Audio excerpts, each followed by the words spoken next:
Hey, what's up guys? So in this video we're going to be taking a look at the different changes and improvements between the Blackvue DR650S and the new DR750S. These are Blackvue's top of the line dash cams, and the 750 is actually the successor to the 650. Now the 650 I've been running in my car as my primary dash cam for nearly a year now, and I've been very happy with it. Now the 750 is a pretty big improvement over the 650. If you take a look at them, they're pretty similar looking cameras, but really the majority of the changes are actually under the hood. And in this video I want to talk about the top 20 changes and improvements that I've noticed between the 650 and the 750 so far. I've been running the 750 for a couple weeks or so, and I want to go ahead and just kind of run you guys over some of the favorite things that I've noticed. So with that said, let's jump right into it.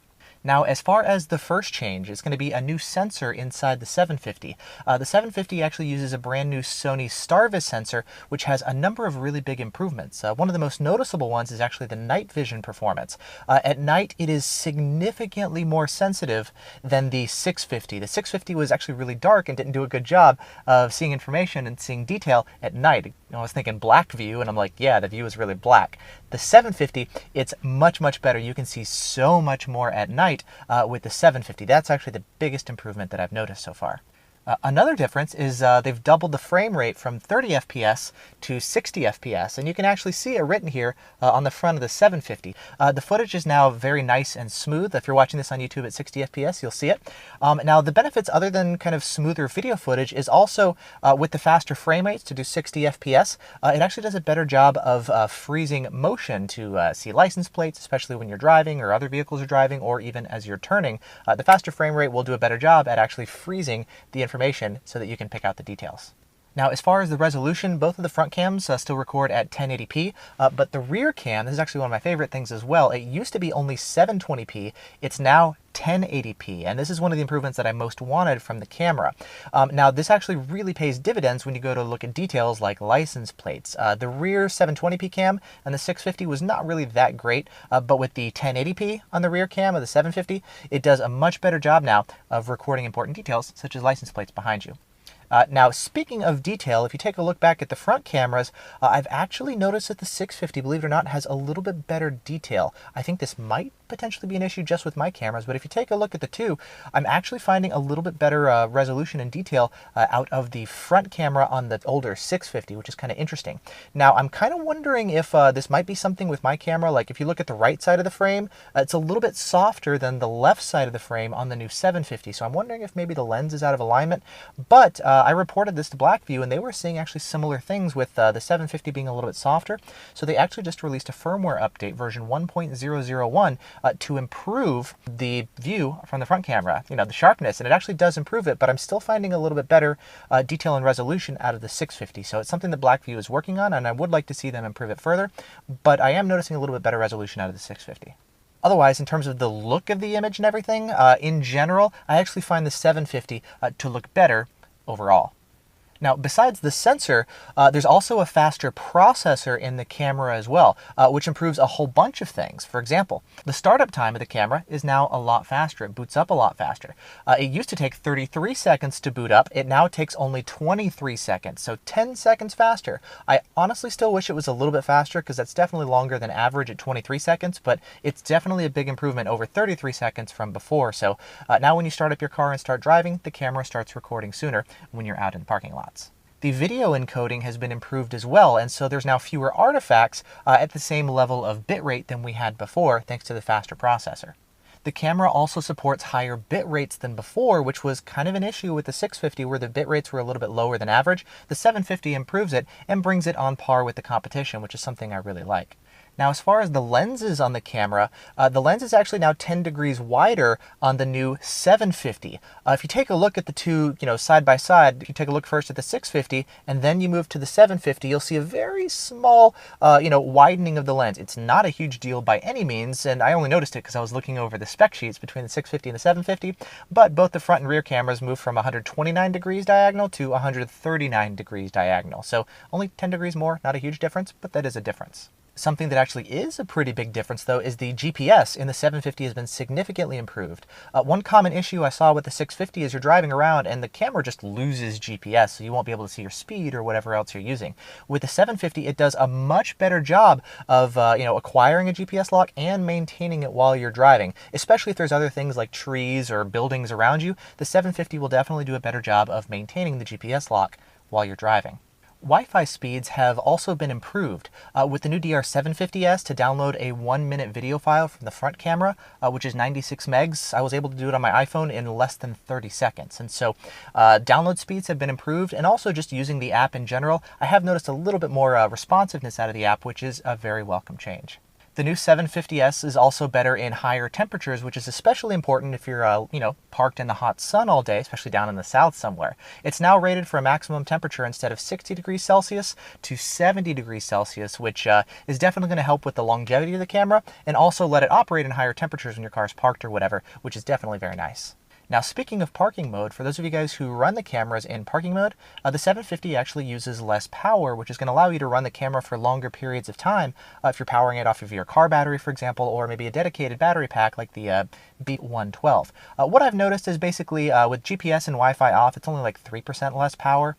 If you're using GPS and Wi-Fi while you're parked, like maybe for the cloud integration, it's a 12% reduction in power.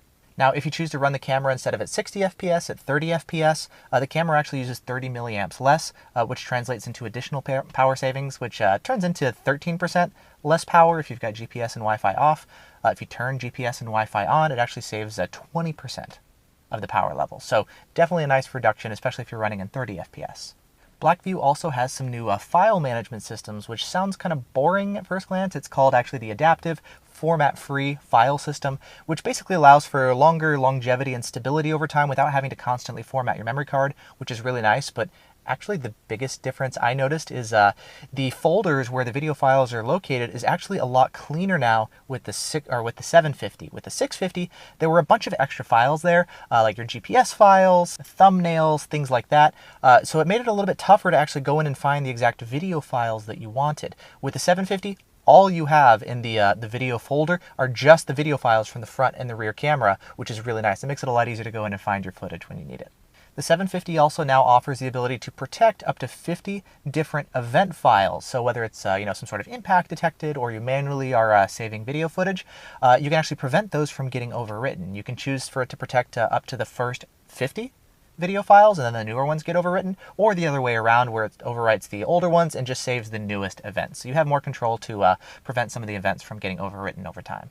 Now, for those of you guys who run your cameras pretty much 24/7, you can actually schedule the camera now to reboot every 24 hours at a scheduled time. This is just going to help with stability of the camera because, electronics periodically need to be rebooted. And this way the camera just, stays more stable over time. One thing that I really like is if there's anything important going on, like, motion detected or impact detected, and let's say you schedule it at 3 in the morning when you're not expecting anything to happen, if at that point when it's scheduled to reboot, it's in the middle of recording something important, it'll just skip the reboot, and then it'll just wait till tomorrow and do the reboot then. So it's not going to, it's basically designed to kind of minimize the odds of missing anything, but that's a cool way of just improving the stability of the camera. There's also been some improvements to the motion detection sensitivity. This isn't a feature that really I ever used. I used the camera for impact detection in case of hit and runs, which has actually been really helpful for when the guy actually backed into my car. But for those of you guys who use the motion detection, apparently it was kind of oversensitive with the 650, but they've improved the sensitivity on the 750, so the motion detection actually works better now. Another nice change is when there's a new firmware released. With the 650, it actually used to reset all of your settings back to factory defaults, so you'd have to go back in and reset all of the different individual settings. With the 750, and I actually did this when the firmware came out a couple days ago, you can just update your camera and it actually saves all of your settings from what you had before, which is a small thing, but a very, very helpful thing as you go to update your camera over time. There's also been an improvement for Wi-Fi security, and specifically with the 650, the default Wi-Fi password was just Blackvue, and if you knew that and people didn't change their default password, you could just walk right up to people's car and log right into their cameras, and you could see all the videos that they recorded, any sort of personal private information. So it was kind of a security issue. Obviously, if you changed your default Wi-Fi password, this wouldn't be an issue, but there were a lot of people who didn't change their Wi-Fi password. So what Blackvue did is now every single DR750S has a unique default Wi-Fi password. It's actually written on the body of the camera, and you have to take a look at the camera to see it. And when the camera is actually enclosed in the mount itself, it's actually going to cover the Wi-Fi password so other people can't read it. So obviously it's still a good idea to change the Wi-Fi password. I did that with mine, but kind of as a security precaution for people who don't change the Wi-Fi password, now anybody who's walking by, they can't use a default password, and they're not going to be able to see what the password is written on the camera, just to help improve security for everybody who's using the Blackvue cameras, which is a nice touch. Blackvue has also changed the kind of the font that they have on screen compared to the 650. I actually preferred the font that they used on the 650. I think it looked a little bit better. I don't really like the font that they have on the 750, but it's not a huge deal. And honestly, after a little while, you just kind of get used to it and whatever. But I actually do prefer the font from the 650, and that is a change that Blackvue has made. And then finally, for those of you guys who have a 650 and are looking to upgrade from the to the 750, as far as the compatibility with mounts and cables, the 750 is almost completely compatible with all of your existing 650 wiring. As far as the front to rear camera wiring, those are the same. The power cable, that's the same. The mount for the rear camera is the same, so you could just pull out the rear camera and put in the new rear camera. The only difference is the front camera mount is not compatible with the 750. So if you have a 650, you're not going to be able to just pull out the front camera and slide the 750 front camera in. I found when I did it, it slides about halfway in and then it just kind of gets stuck. So what you're going to actually have to do is remove the front camera mount and then install the 750 with the new camera mount. I've actually been running the 750 off of my blend mount, both for this reason and because I wanted to run both of them side by side. The blend mount is compatible with both front cameras, but if you have the factory mount, you are going to actually have to pull that off to put on the new 750 mount. Otherwise, all the wiring is exactly the same, and so you're not going to have to rerun wires or anything, which is actually really, really nice because that's a bit of a pain. It takes time or money if you hire a professional. But they've done a good job with compatibility. I wish the mounts were the same. There's been a little bit of change with the mount, but otherwise everything else is compatible. So for those of you guys upgrading from the 650 to the 750, it's almost completely a plug and play experience. You just do have to pull off the old mount and put on the new front mount. So there you go. There's a look at the changes and improvements, mostly improvements. Almost everything I like better about the 750 with the exception of one or two things. But otherwise, looking at it, this is a pretty big improvement over the 650. You've got better video quality in general. You got 60 FPS. The rear camera shoots 1080p. I mean, the Wi-Fi is faster. The night vision is significantly improved. Like, there's a bunch of improvements here with the 750. So far, I'm really liking it. Not perfect, of course. I'd like to see more continued improvements, and that is something that Blackvue is working on. So I actually expect the camera to, continually improve over time, just like the 650 did over its life, So anyway, there's a look at the different changes and improvements between the two cameras. Full review to come of the DR750, but for those of you guys familiar with the 650, whether you've owned one or seen reviews of it before, here's just kind of a nice condensed, hopefully pretty short, look at the changes between the 650 and the 750. Thanks so much for watching. Let me know if you have any questions. If you want any of the cameras or anything, I'll put them down in the video description, links to where you can pick them up. Other than that, see you guys later. Happy driving.